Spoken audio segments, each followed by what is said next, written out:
Bring on the atheist, brother. I'll get my hammer, get some real science, get my SpongeBob. Hang on. I've been trying for years to knock some sense into them. All you atheists, get ready. Okay, go ahead. Bring them on, brother. Here we go. Let the showdown begin. So I'm excited for that. We went through the article on BioLogos. I appreciate it, Kent. And we are going to bring in our guests. And so we've got AtheistJunior. We've got Doc. We've got Jackson Rowe. So we'll start with the three for now. Obviously, we're gonna go one at a time, and I think this is gonna be fun. AtheistJunior and Jackson Rowe have debated Kent in the past. Jackson, it's been a while. It's good to see you. Yeah, good to see you guys. Hope you've been well. And then we've also got a newcomer, Doc, in the middle. So Doc, good to have you. Howdy, howdy. And AJ, good to have you. AJ was first here, and therefore, to be fair, we will start with AJ. And so, if you wanted to give yourself a brief intro for anybody who might not be familiar with you, AJ, and then we'll just kind of start it off with a question or a topic for Kent. We'll allow you guys to go back and forth a little bit on it. Sure. Can you hear me? Yes. Yep. Okay. Well, I want to say thank you to Donnie and Redefine Living for hosting, and Kent for coming on and taking the time. Yeah, my channel is AtheistJunior. I do like response videos, mainly live streams. I responded to Kent a bunch of times and debated him. I've debated other creationists, and I do lots of fun videos like that. So you can check out my channel later if you want. Can I share my screen? Is that possible? Sure. Okay. Because I had an image that I wanted to show. Oh, is that possible? Give it millions of years. Just give it millions of years. It'll evolve. Maybe I can send you the link, Donnie. I'll ask a backup question then. So, Kent, I have a question. So why is it that you guys were talking about vestigial structures earlier, and it seems like you're using an outdated definition, because when you talk about vestigial structures, you say that it is something that has no function anymore, but that's really not the definition that I think is correct. Like on Google, it says vestigiality is the retention during the process of evolution of genetically determined structures or attributes that have lost some or all of the ancestral function in a given species. So the key word there would be some or all. So not all of their function is lost. It doesn't mean they're totally useless. So I'm just wondering why you seem to use this outdated definition. Okay, I'm just wondering why you. Kent, you cut out. I thought I was frozen. Yeah, so I guess we can ask, why would they need to change the definition? Is it possibly because at one point there were hundreds? Or Kent, you back? Yeah, there were supposedly 180 vestigial structures. Whether they lost some or lost all, I don't see how you cannot see how silly your argument is. If they've lost some, how did they get? Let's say they've lost 20% of their function. Well, how did they evolve to get the 100% to start losing some? How can you lose part of a sight of an eyeball before you get an eyeball? If they've now changed the definition to add the word some, okay, I'll add the word some if that'll make it. It doesn't change my point at all. This is losing, not gaining. What new functions are you gaining, AJ? Is anybody gaining a new function? Is anybody starting to learn to fly, growing wings on their back, or anything? What are we gaining? You don't have any example. So you're going to pick at a detail like that. I left out the word some in the new modern definition. It's still the same truth. They're losing, not gaining. Go ahead. No, it totally changes the meaning, because if it still has some function, that's why the whale's hip bones are not completely useless. That's why they've gotten the function of, they can use the function of using them for reproduction, even if they had a different function in the whale's ancestor. But the argument that they're not vestigial because they have the use of reproduction, that new definition completely negates that argument, because you can't say, oh, it's not vestigial because it has this function that's for reproduction, because that's just a new function, because it didn't lose all of its functions. So Okay. it totally debunks that argument. How do you know the whale had the ability to walk on land to begin with, to lose that? In your mind, you're thinking the whale used to walk on land and those bones in the abdomen were used for walking, and now it switched over and used them for reproduction. You can't possibly know that. Nobody's ever seen any animal produce a different kind of creature. In your imagination, you believe they used to walk on land. Well, there's a lot of animals today that walk on land. Are any of them becoming whales? Are any of them starting to lose their limbs and turn them into... Oh, well, here's what we know. Science says we know the whales have those bones in their abdomen, and we know they use them for reproduction. That we know. Now, you can imagine, wow, they used to use them to walk. That's not science. You don't know that they lost part of their function and retained some of it. You just shared a great fairy tale with us. You didn't show us any science. How do you know the whale used to walk on land and it changed the function of the hip bones? You can't possibly know that. Go ahead. I never claimed a whale could walk on land. I said the ancestor of whales was a tetrapod, a land-dwelling animal that had 4 limbs. And how do you know that? Where's the evidence of that? The fossil record. The there fossil you go. Georgia Cetus. Yeah. Yeah, there is no such thing as a fossil record. There are fossils. You don't know that any of those fossils in any museum ever, including mine, had babies. We don't see any animal We today. don't have to know that. Sorry, may I say something here? Yeah, go ahead. We don't have to know if they had children or not. A fossil is just representative of the population at the time. That's all it is. So that single fossil might not have had any children, but the others around it would have, and it had to have had parents. And as we go through the fossil record, we find this sequence of basal ungulates. So think of it like a deer with a wolf head, kind of. That's basically what Pachycetus is. Slowly transitioning towards greater and greater degrees of swimming. Like, we see this very gradual transition. We can also see it in genetic evidence. The DNA. Well, I'm going to stop you there, Doc. I appreciate those points. Let's stick with those. You pointed out that it's about a population, not necessarily a single individual. And we see these more primitive life forms over time in the rock strata evolve into something like a whale, starting with Pachycetus. We'll allow Kent to respond, and then we'll move to genetics after that. Kent, go ahead. Sure. My apologies. Okay. He kept using the word we see. No, you do not see. You imagine, because you place them in some kind of order that you believe happened. And we see whales only make baby whales. We see that. We see that they use those bones. That's not a question. I think scientists are well aware that the whale, but they make up these transitions like Berserkly here, go from a cow to a whale. This is imagination. You don't see that. And you don't see that fossil produced. So therefore, well, maybe the neighbors next door that died, they did it. The one we found couldn't do it, but the guy next door did, the one we didn't find. Don't you see how this is pure imagination? You guys are sharing your religion tonight, and you're welcome to keep your religion. I don't think it should be taught in our public school system.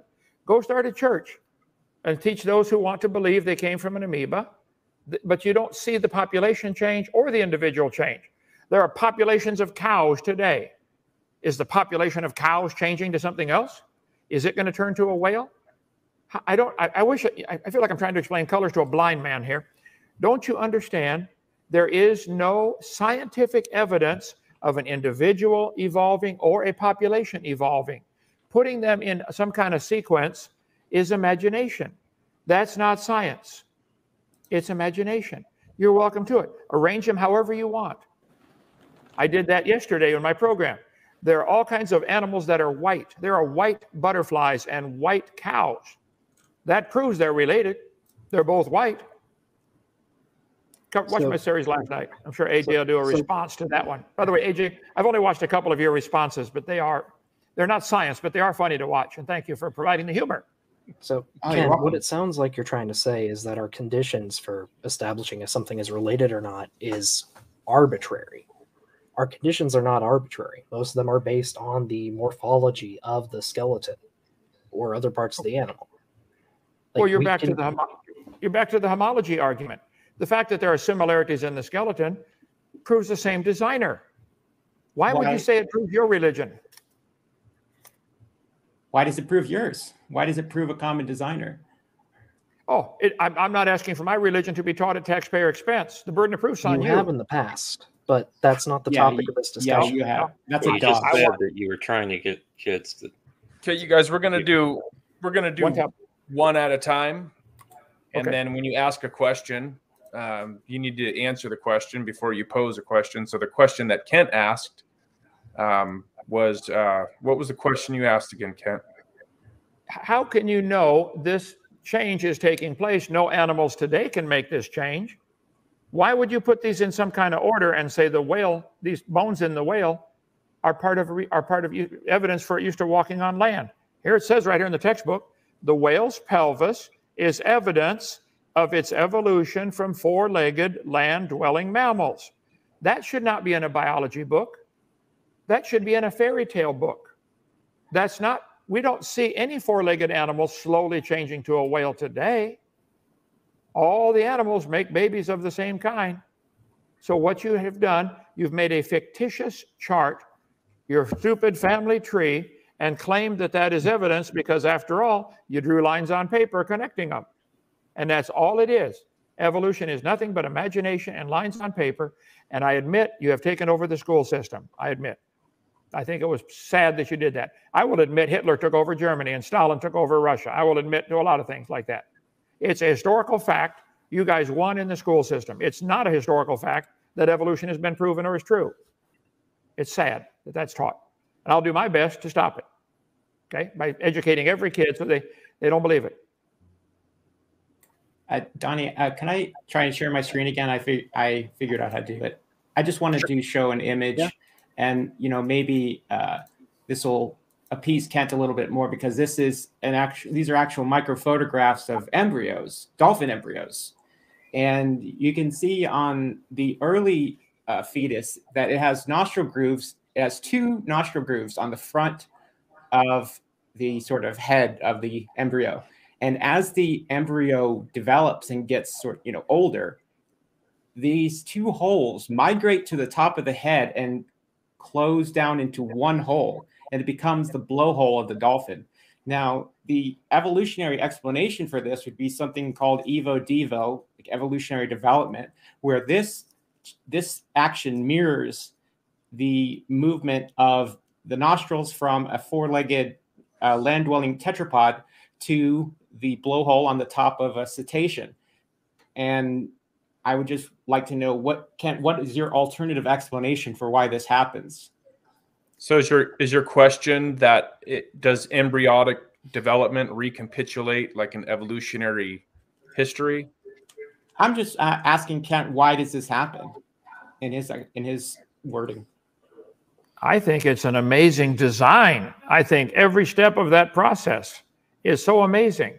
I think you would discover at one end of the factory, they bring in steel beams. At the other end of that factory, they come out with a frame to a car. They got to drill a bunch of holes, weld a bunch of spots together, and make a car frame. It's a neat pattern. Maybe there's a reason why the dolphin nose hole appears to migrate up to the top during development. Maybe there's a reason they build the frame before they put the windshield on the car. I bet there's a reason. I don't know. That's an interesting one. But you think that is enough evidence to make you believe you are related to a banana? No, I never claimed that. Do you believe you're related to a banana? No. You don't? Do you believe these family trees showing all, does this show all the plants and all the humans going back to a common ancestor? Should kids be taught this? This is showing the banana and the humans are related. You don't believe this chart, AJ? Like I said before, bananas aren't living organisms. Banana tree or banana plant, yeah, plants and animals going way back on an evolutionary family tree, they are joined, but it splits off. Okay. They're extremely distant. So it seems like you give that example on purpose because it just sounds ridiculous. Oh, a human and a plant are related. Well, sometimes things that are unintuitive are still true. That's true. I agree with that. So if we give it more time, you think you are related to a banana over a long time ago. Yet you and a banana have a common ancestor over a long time ago. Is that what you believe? No, I don't think sucking on a pacifier has anything to do with my evidence. Okay, no, you didn't answer my question. Do you believe if we go back far enough in time, you had a common ancestor with a banana plant? Yeah, I think animals and humans have common ancestors. Now, my question to you would be, do you think all humans have common ancestry? I agree. I even know their names, Adam and Eve. Okay. But I'm not asking that to be taught at taxpayer expense. I think that's my religion. I think the scientific evidence points to all humans having a common ancestor. It does not point to humans and bananas having a common ancestor. And you want to believe that, that's fine. That's your imagination. It's not science. I've got something to say about that. You guys say wolves, dogs, and then you give the example of like bananas or strawberries. But what about wolves, dogs, and something like bears? Are wolves, dogs, and bears related to each other? Well, okay, I don't think that animals care at all how we classify them. I know if you turn all the bears loose in the woods, they look for another bear to mate with. They don't look for a dog or a strawberry or pine tree. They know what their kind is. God said they would bring forth after their kind. And that's all. Now, the definition of kind might be a little slippery in some people's minds. So is the definition of species. But a dog and a wolf are different species, but can still interbreed. Anyway, so before we get into training a gnat and swallow a camel here, I think that the bears do not attempt at all to mate with the dogs, nor vice versa. I think they're different kind. I don't think they have a common ancestor, but that'd be an interesting field of research for science. Science should be sticking with, wow, how far can we go with these relationships? You guys see dogs and wolves and coyotes and maybe dingoes and whatever else, they can interbreed. Whoa. Therefore, they're related to a pine tree. That's the logic you're using here. It's right on the chart. This is what kids are taught. All the many forms of life on Earth today, bananas and pine trees and AJ, are related to a common ancestor found in a population of primitive unicellular organisms. This is what is taught. This isn't science. These family trees are propaganda, nothing else.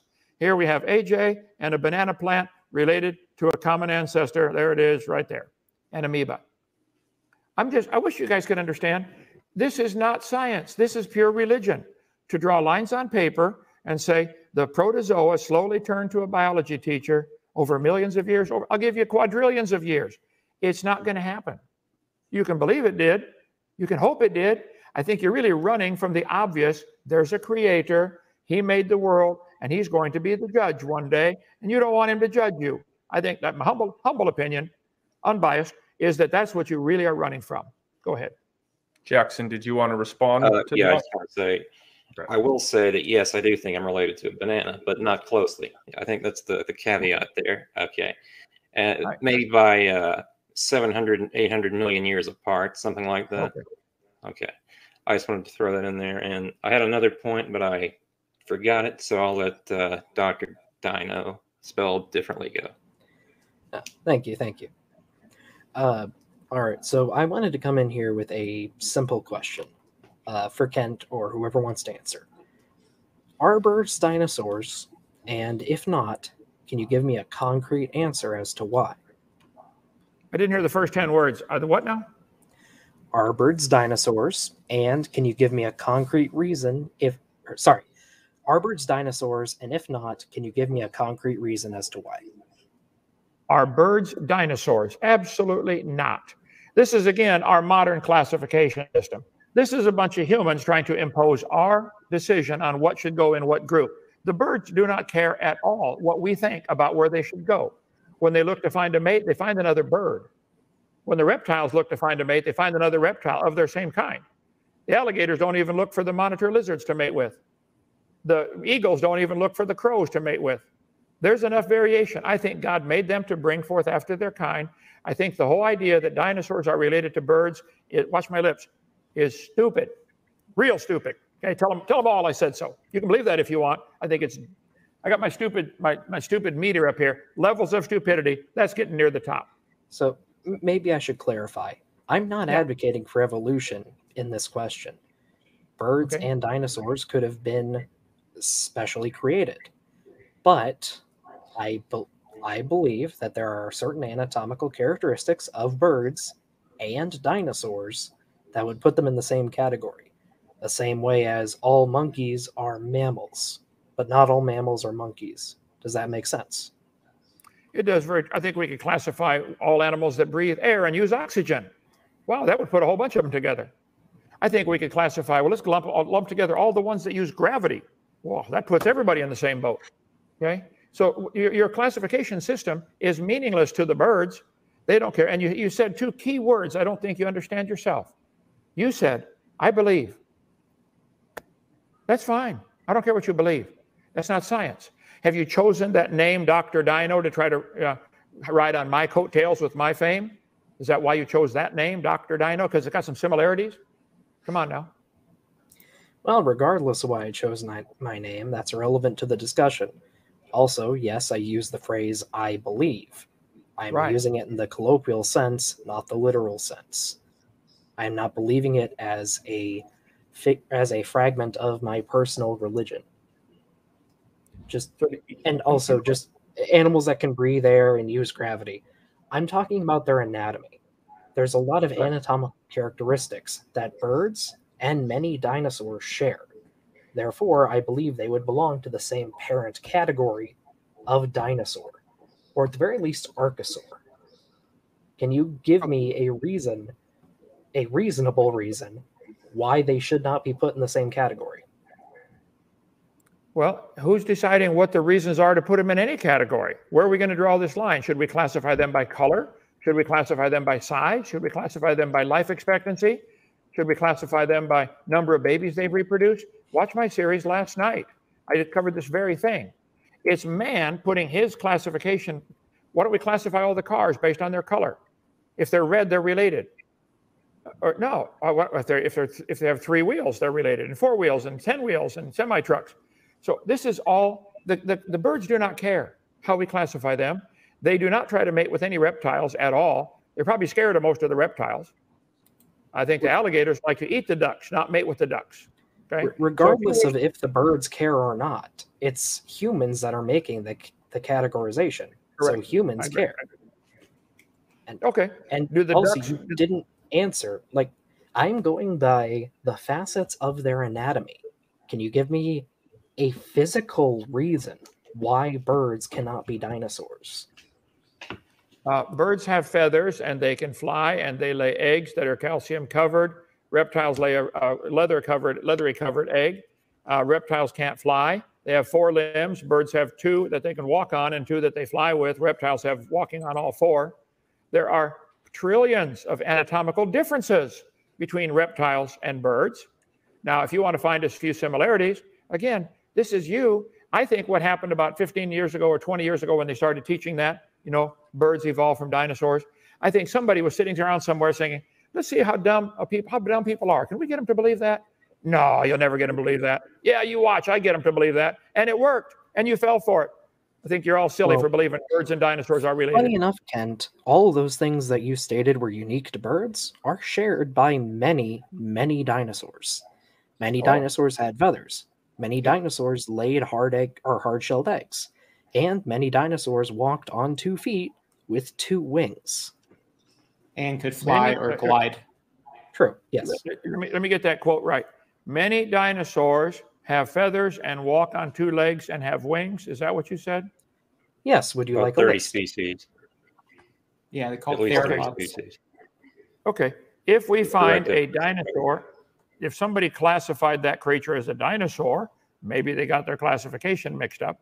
But I would like to see, there may be some examples of animals that have gone extinct, like a crossover species.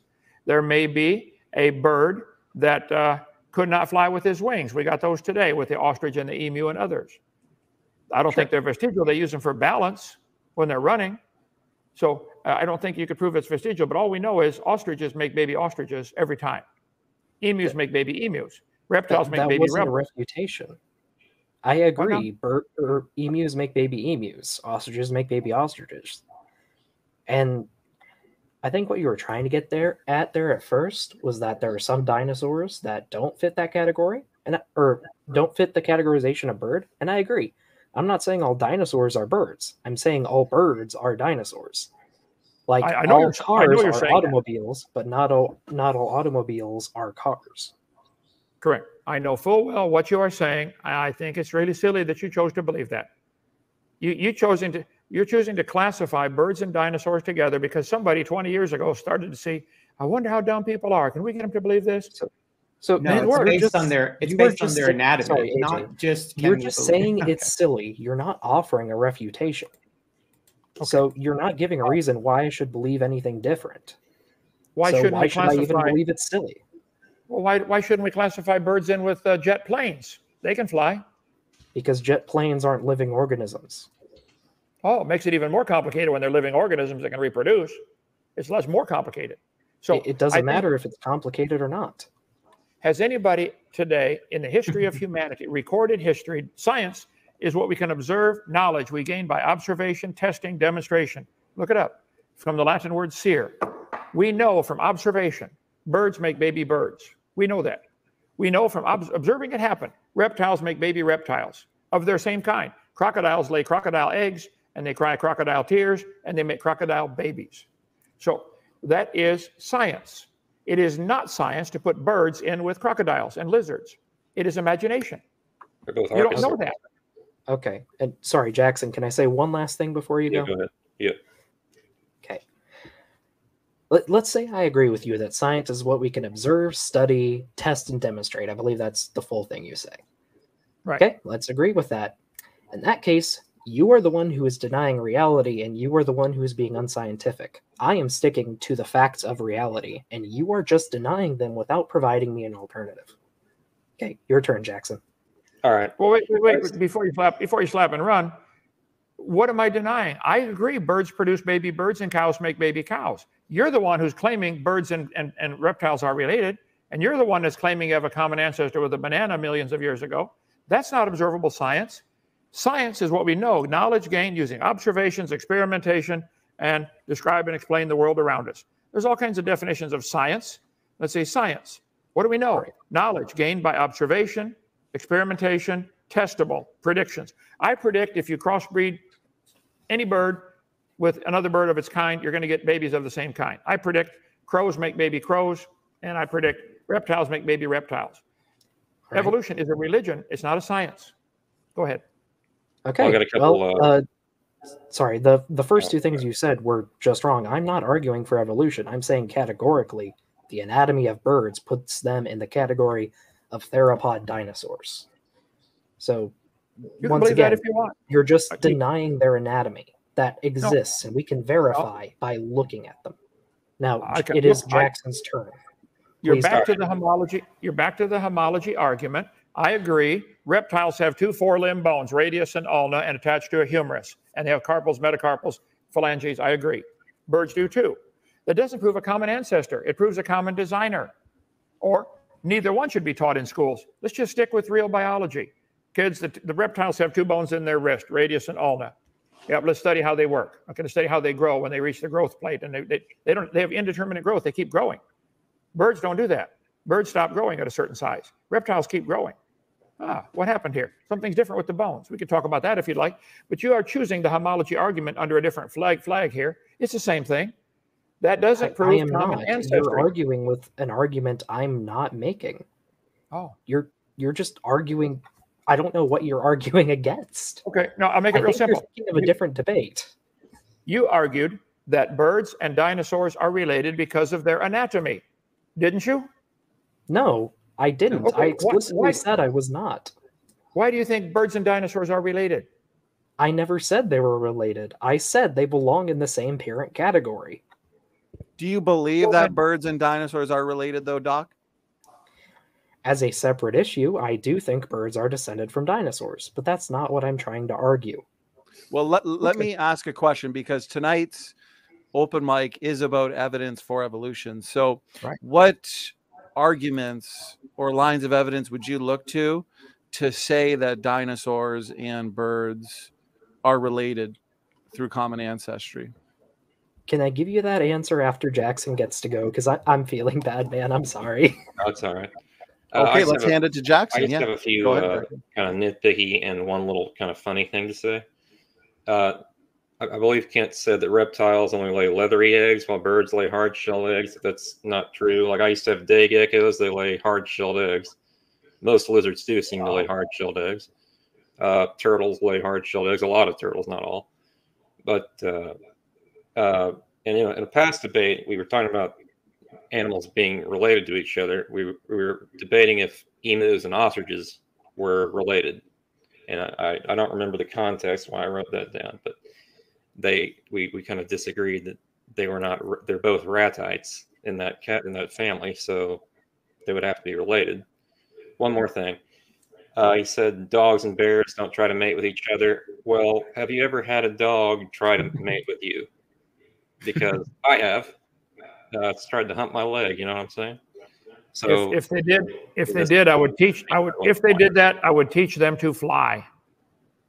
I don't get it, but I respect the reply. I think that's animal cruelty.